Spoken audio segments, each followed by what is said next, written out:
I'm Judy Sitko, Executive Director of the Coalition for Compassionate Care of California.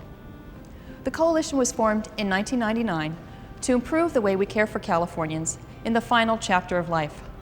Our members include healthcare providers, consumers, and regulatory agencies working together to improve end-of-life and palliative care.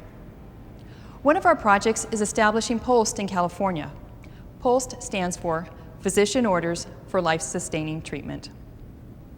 Polst is a standardized medical form that became legally recognized in California in 2009. Polst complements but does not replace an advanced healthcare directive and aims to give seriously ill patients more control over their medical treatment. The bright pink form is signed by both the physician and the patient, or the patient's decision maker, and specifies the types of medical treatment that a patient wants to receive should the patient be unable to speak for him or herself. Polst enables patients to make more informed decisions and clearly communicate those decisions to providers.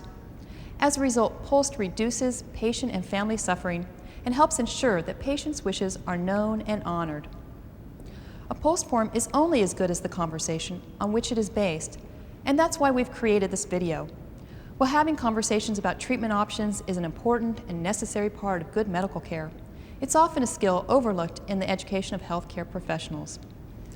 Polst provides a framework for guiding conversations with patients and families, as well as a mechanism for documenting those conversations and communicating the patient's wishes to others who are caring for the patient. Hi, I'm Dr. Jim Mittelberger, one of the physician champions for Polst in California. Polst is a physician's order, so physician engagement in the process is critical.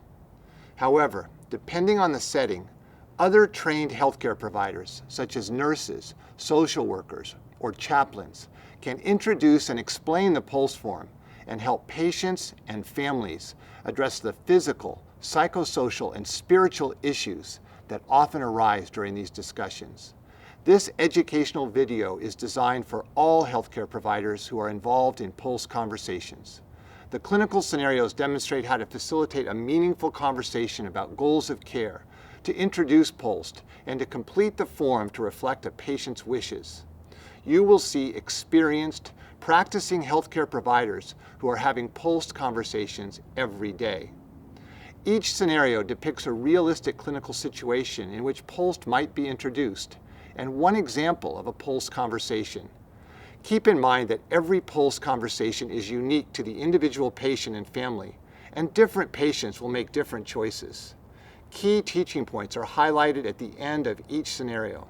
We hope this video will be helpful in enhancing your skills to assist patients and families.